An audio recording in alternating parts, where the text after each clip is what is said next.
if you do this really well, right, you repeat yourself, you become memorable. What does it mean to be memorable? Is that when people suffer the problem that you solve, they think of you immediately after suffering that problem. Welcome to the Elevate Your Brand podcast, where we help online coaches learn how to elevate their brand, become the experts in their industries so they can bring in more clients and create a life they want. I am your host, Chris Anderson. And if you want to make a difference in the lives of others, share this episode, go over to Apple Podcasts and follow us there to leave a positive rating and review. And together we can leave a bigger positive mark on the world. You might have heard you got to niche down, choose your niche a little bit in a certain way. And I think we're about to blow that idea out of the water with today's guest. So I'm excited for it. I think it's a good thing to kind of have a refreshing view and a new take on things. Today we have Matthew Allyn on the show. He is a leadership, business, and marketing coach and the host of the Powerful Online Leadership Podcast. So Matt, welcome to Elevate Your Brand today. Chris, thanks so much for having me. I'm definitely super excited to talk about the whole niching down topic. Yeah, absolutely. I think it's gonna really make people think, and maybe even myself, like we were talking kind of green room, maybe change the way I see our niche that we serve. But before that, what got you into doing this coaching aspect online? What led you to do that? You're young. People who are watching the video, they'll see he's not some old guy. How old are you, Matt? I'm 32. I got a 32? young face for 32. Yeah. You're 32? No way. Yeah. No yeah. way. What do you think? I'm like 25. Yeah, I thought you were younger. So Yeah. I'm going to be 32. We're recording this in December 2022 for those who are from the future. I'll be 32 in April. This April. So I would have never April guessed 20th. you're 32. What'd you say? 25th. April 25th. 420. Really? Yeah. That's awesome. Yeah, April's a good month. But I would have never. So you'll be 33? Yeah. Man, yeah, I wouldn't have guessed it. You aged well, which is a good thing, I guess. So, Yeah, I recently had a moment where I was like walking down the street and it just like hit me. I've been waiting for the moment where I'm like, there's going to be a moment where I'm happy that I look young, but I haven't gotten there yet, where I'm like, I want to look older and mature. And I was walking down the street. This is like a month ago. And I'm like, I'm so happy that people think I'm look 25. Like, okay, I finally reached that point, because it's always been one. I look like I'm freaking 17, and I always have to show my ID at bars, and it's like cool. Well, that's how people always thought I looked younger too than I am. And I just recently, someone was like, I think you're probably 30, 31. I'm like, okay, I guess I longer look young. See, the beard helps. I can't grow a beard to save my life. I can't grow any facial hair to save my life. Yeah. If I shave the beard off, let's just say my wife says, please don't ever shave your beard off. Yeah. But no, man, that's cool. I love it. I love meeting people even around my age and younger who are doing this entrepreneurship thing, like building something, helping other people. It's really cool. And that we're connected now is amazing. And yeah, I got to go back to my question. Yeah. What got you into doing this, man?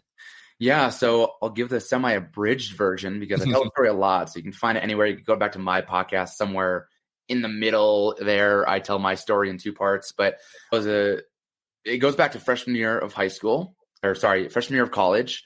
I've been working out since I was 14. Freshman year of college, wasn't having the experience I wanted, not this movie experience of partying so much and making all these friends and getting laid and all that stuff. I found a lot of my solace in the gym. And I remember standing in front of the mirror, putting a dumbbell down, getting a pump on, looking in the mirror and going, it'd be really cool to be a personal trainer, but that's not a real career path. Right. So I went to study civil engineering and did that so I graduated college in 2012, around 2015, 25 years old, quarter life crisis. What am I doing with my life? And it's easy to say in retrospect that I wanted more for my life, but it wasn't really that so much as like, I'm just bored and I want to do something like really cool with my life. And I don't know what that is, but I was riding my bike to work and I was falling in love with riding my bike, and it turned into my exercises, and I 20 miles, 30 miles, 40 miles. Then I rode 100 miles to my parents' house, Connecticut, and back to New York City in one day. And I was like, all right, now what? I guess I'm going to ride my bike across America. That's what I have to do. And so in 2016, I rode my bike across America, 90 days, 5,019 miles, best summer of my life. I averaged about 65 miles a day. Wow. And there's a lot of lessons in there. Big one was I finished and I got to the very end and my family was there. It was the most beautiful moment of my life. And then we're sitting in the car driving down the coast to California. And we're going to spend some time out there. And I'm like, oh no, now I'm going to go back to New York City and be a civil engineer and work for the weekends and not love 5/7 of my life. Yep. And I'm like, I can't do that. I'm like, I just saw 90 days that every day was amazing. Even the hard days I loved more than sitting behind a desk. Yeah. So I'm like, I've seen that it's possible to live a life that I love every day. So now I'm on the pursuit of daily happiness and kind of figuring out what that looks like. And I'm actually wearing my CrossFit shirt today. This is the shirt that I got after I got my certification. 2017, I found CrossFit. I fell in love with fitness, like hardcore. And that gym was like, hey, if you love CrossFit a lot, you want to get your certification, we'll mentor you to be a coach. And I'm like, oh my God, this is now 2017. So that dream that I had 9 years ago to be a personal trainer is resurfacing. And I'm like, oh, maybe this is my way to do it. So got my certification, started part-time coaching, taking on personal training clients, still being a civil engineer. And then by the end of 2018, November 1st, I quit engineering and I moved to Colorado to pursue my passion in fitness. And so the quick story from there is that I realized pretty quickly that I didn't love personal training like I thought I would once I started doing it full time, but I was so happy. I wasn't making a lot of money, but I was so happy pursuing my dream. Yeah. I had this other side hustle of photography and I was really falling in love with that and branding and marketing. So I was like, let me lean more into this. And I was combining CrossFit with photography. And I was on the mission to become the CrossFit Colorado photographer. And it was working. It was going really well. And I was shooting big competitions. And I even flew to Miami to shoot Wadapalooza, if anybody knows that. And Wadapalooza was 2020 in February. So March 2020, the world shuts down. I lose, and I'm still personal training at the time. I lose all my personal training clients. The gym shuts down. I lose all my photography clients. And of course, all the events that I was going to shoot that summer. And I'm like, oh no, now what do I do? I'm like, well, I've been loving branding and marketing and teaching myself that. I've been loving helping gyms, CrossFit gyms, like learn how to brand themselves better. Yeah. And so like what's changed my life is online courses. Like it's really accelerated my growth as a business owner, as an entrepreneur, as a person. So I'm like, why don't I create an online course? So that's what I did in the pandemic. I just switched to online and taught this branding stuff. The first program was god awful, but as it should be. And say about content, niching down, like anything you're doing in business. Yeah, the first one's going to suck. But like Chris, I imagine your first podcast was absolutely terrible. Dude, I wore kid headphones in the middle of my living room with a bunch of just random things, terrible lighting. Yeah. But now look, the lighting is beautiful on your end and you got the professional mic and you can interview really well and have more higher level guests on. And it's just life. That's everything in life. So, my first online course was terrible, but now here we are. We're coming up next year. It's going to be 3 years since the pandemic. And I think people are going to look back and being like, what did I do in these 3 years? Like, did I do what I wanted to accomplish? We always ask for all this space and, if I didn't have to go to work, what would I do? And we've been given these opportunities. So hopefully people can reflect and pursue the things that they really wanted to do. That's what I did. And I love the work I do now as an online business leadership and marketing coach. That's so cool. And it really helps me reflect on my story too, because I quit my job as the world was shutting down to start a business. And your first everything just going to suck because you're trying to learn. You have no idea. You think then you're like, oh, crap. And niching down is such a crucial part to that, coming up with that correctly.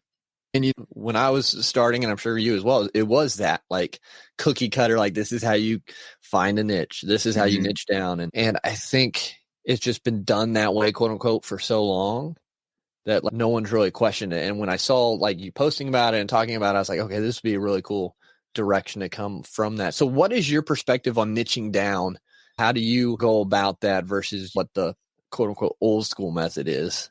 Yeah. So there's still like a little niching down involved, but I think we do it backwards and that's what keeps people really stuck. Ultimately, the people I work with, 99.9% of the time, they're helping themselves from the past. Right? Any personal trainer, you talking about media, like all the stuff you've learned, right? Throughout your journey. A lot of people you've interviewed, right? They're always telling their story and telling what they've learned. It's what most of us are doing. You can't really, and I work with a lot of online coaches, so I come from that space, but you can't really take someone to a place that you've never been to before. You've had to have done it. Otherwise, pretty out of integrity. But when we look at any business, every business solves a problem. Every single business, right? You take the mics that we're using, they solve an audio problem, right? Like the lighting, you have your lighting, they solve a lighting problem. Any business solves a problem. And so that's what we do as entrepreneurs. We solve a problem. And I like to give some examples. I was just thinking about this one today, so it's fresh off the top of my head. Like someone like Brock Johnson, if you know him, he's like a Reels coach, right? Do you think he cares about a white male who makes $100,000 a year and has this specific business and lives in Denver, Colorado.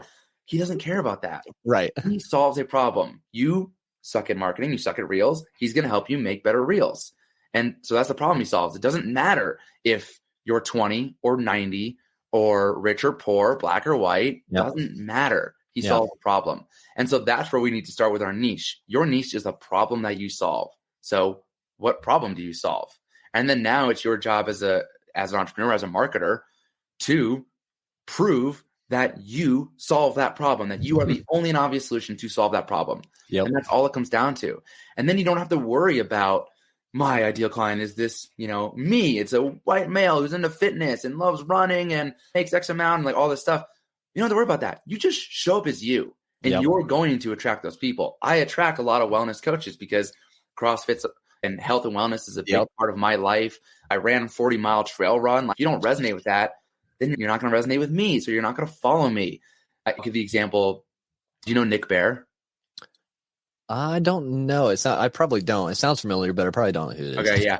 So he's someone that he owns a supplement company called BPN, Bear Performance Nutrition. Okay. There are so many freaking supplement companies out there. Yeah. So if I'm someone who's looking to buy protein or creatine or a pre-workout or reds and greens or whatever it is, there's so many options for that stuff. But I love Nick Bear. And I love Nick Bear because he's a big, really strong dude. Like, he is jacked. And that's the world he comes from, this kind of bodybuilding world. But now he's also run a sub 3-hour marathon. He's run the Leadville 100 here in Colorado, which is a 100-mile run in the Rocky Mountains. It's one of the hardest races ever.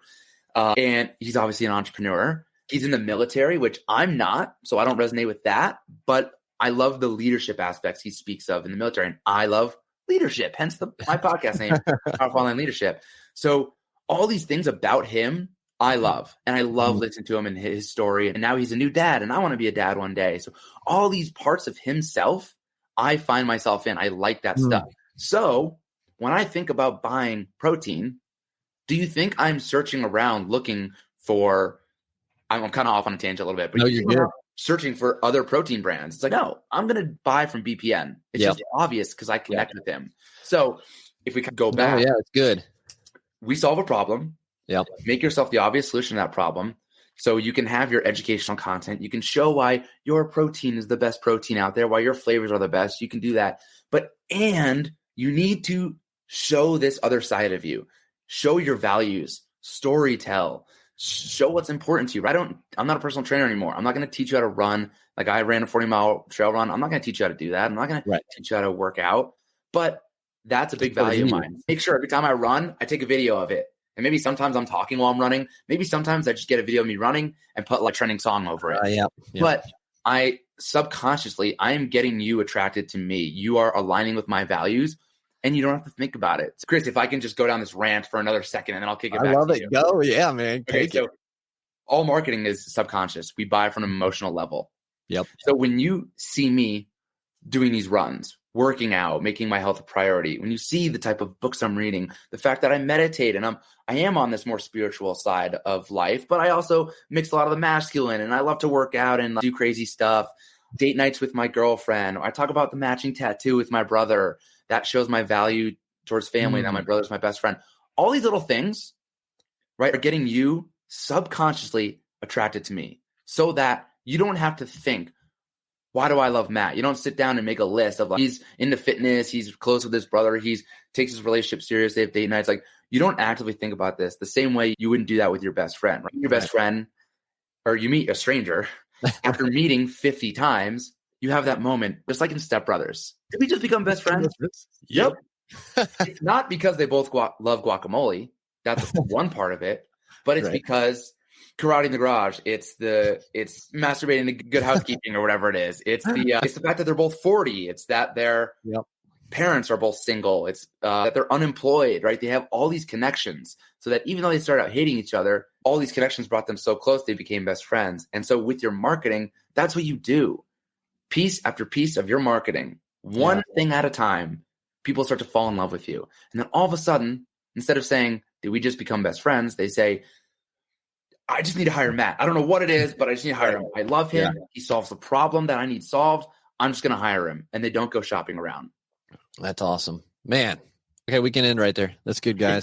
Yeah, I just that's took off and went off on it. No, that's perfect, because it's even something like, I would say we're doing good with our business. Of course, I have bigger goals and everything, but that's still something me personally, like on my personal brand to direct towards Elevate, is the content I put out there. I want to show up as me, but tying that into like my personal brand, like what you just said makes so much, because like I'm very like business minded oriented, but I'm in the middle of cornfields in Indiana, and I have chickens and things out there, and I'm also a runner, but I also am very like into the Peaky Blinder aesthetic type like suits, and I feel like I just have so much. I'm like, how can I even bring that out in content without just feeling like it's all over the place?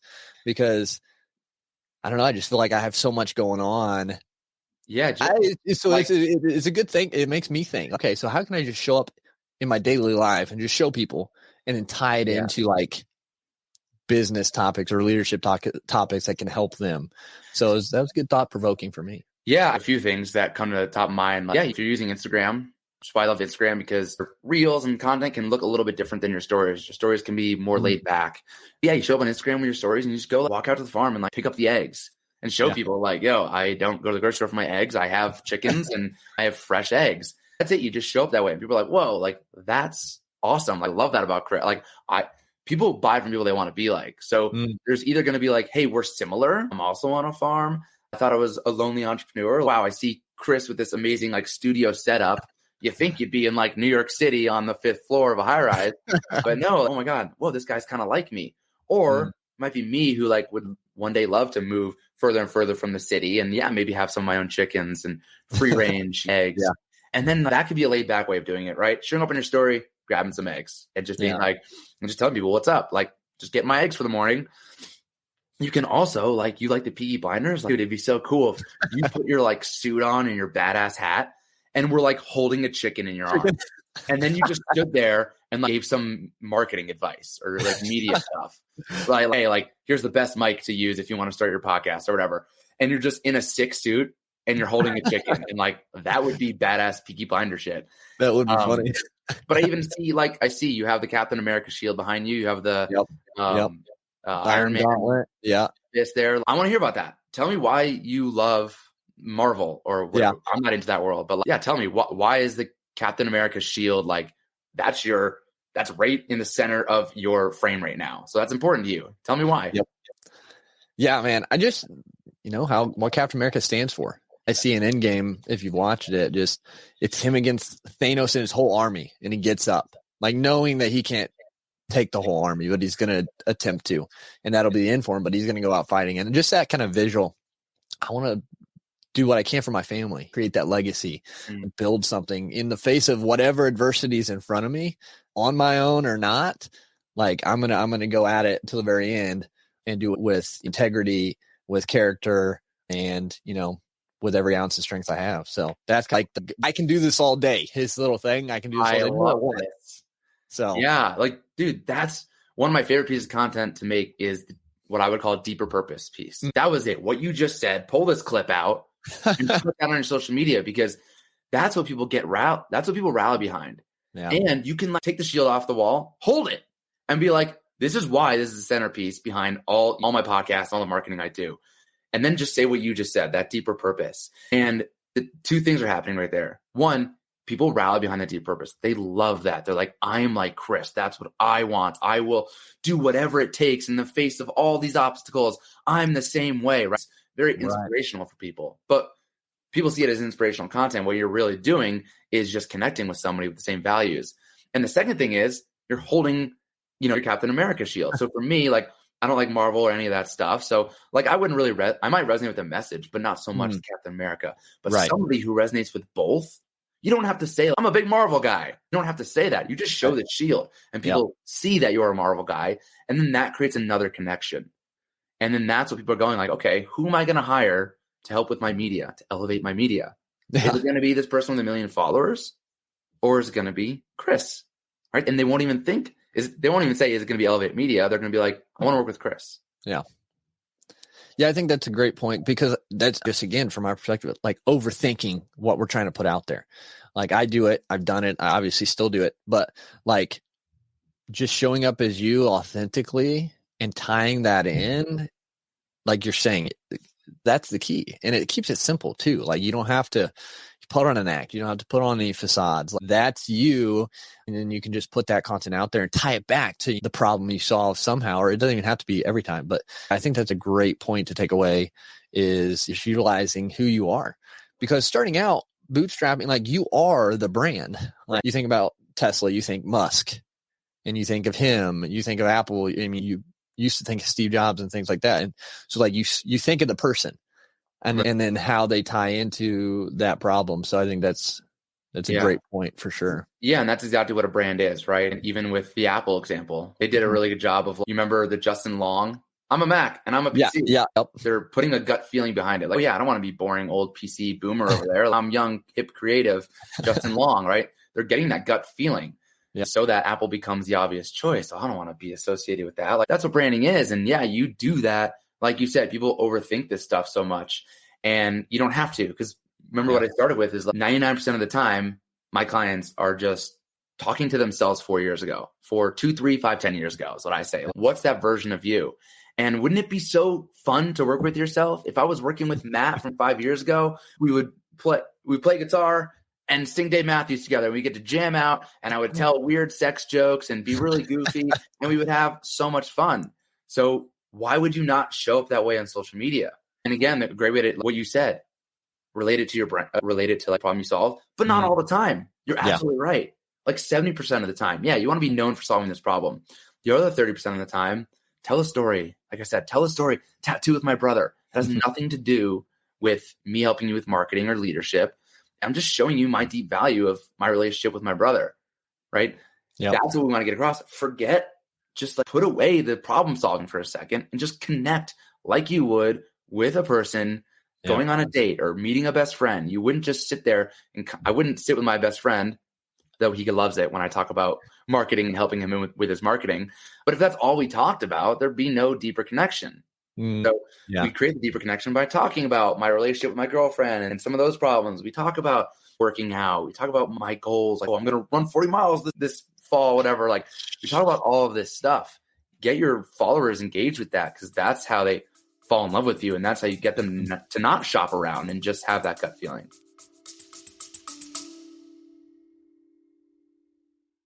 You love listening to podcasts, but have you ever thought about starting your own podcast? Maybe you want to build a brand, grow your business, or are looking for an excuse to talk about your favorite hobby. Whatever your reason for making a podcast, Buzzsprout is the place to start.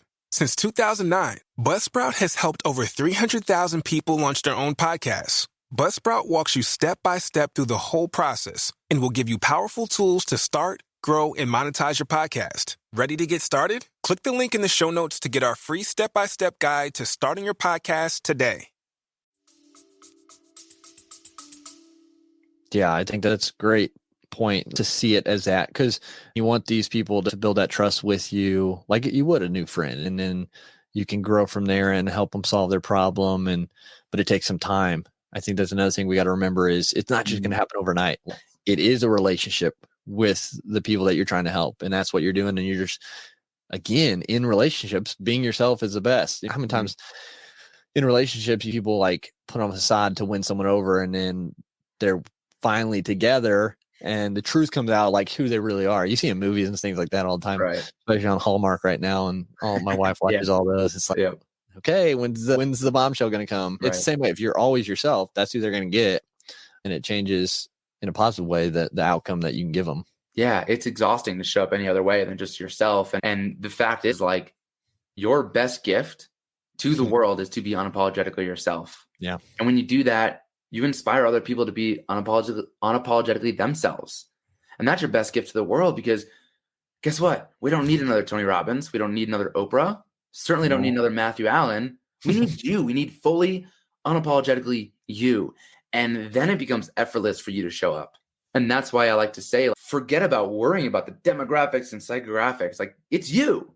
So just be you, show up on your farm and collect eggs, show up putting the nice clothes on and looking like the Peaky Blinders vibe, and talk about Marvel all the time. Use examples about Marvel. I use examples all the time about fitness, right? All of that stuff will show up in the way you talk and the examples you use. And it just becomes more effortless that way than trying to, be someone else or be like everyone else. It's like, we already got that person. We don't need another one of them. We need you. Yeah, no, agreed. And I think almost that old niching down procedure, whatever you want to call it, I think it just sometimes becomes a hindrance because we use that as a crutch of, I can't put stuff out there yet because I don't know my avatar. I don't know who I'm speaking to, instead of just showing up like, hey, this is me, and putting it out there. So I think that's another thing. It's almost like a crutch for a lot of people to get past that. Which again, I would just lead back to keeping yourself safe. Yeah. I haven't niched down yet, so I can't do this yet. It's like really afraid of. Yep. Your judgment, all that stuff. But to even like take it a step further, I think this is a fun topic to talk about too, which is like, you solve a problem, right? You started this business. Just ask yourself, why did I start this? What problem am I solving? Right? Now, the important part with that is you solve this problem in a very unique, specific way. If you're solving a sales problem, right? Maybe you solve that by building a community. Maybe that's what you did. I had created a bunch of leads inside my Facebook group, and that's how I made more sales. Maybe you're Russell Brunson and you created funnels that helped you. That's a new way to solve sales, right? You have a very specific way that you solve this problem. Now you just need to show everybody, this is what I call your zone of genius. You need to show that your zone of genius is the solution to that problem. And that is 70% of your marketing, right? The other 30% we talked about, showing yourself, all this other stuff, but just repeating yourself over and over. So often we're like, I need to come up with new content ideas. I have so much I could teach, right? I teach sales. I teach marketing. I teach the niching down. I teach mindset. There's a lot of stuff I can help with. But if you go to my Instagram right now, there's a lot about creating better content and what I call leadership marketing. Yeah. That's a lot of my stuff. I don't talk about sales that much, even though I would love to. I love sales. I love talking about it. I am obsessed with mindset and language and helping people with that stuff. But I don't talk about it as much because if I talk about everything, I drown myself out and nobody remembers me for anything. So if you do this really well, right? You repeat yourself, you become memorable. What does it mean to be memorable? Is that when people suffer the problem that you solve, they think of you immediately after suffering that problem. Okay, so here's an example. There's a guy, knees over toes guy, 1.6 million followers, whatever. He's actually deleted a lot of his content, unfortunately. I used to love giving him as an example, but we could take Brock Johnson, right? People know him as the Reels guy.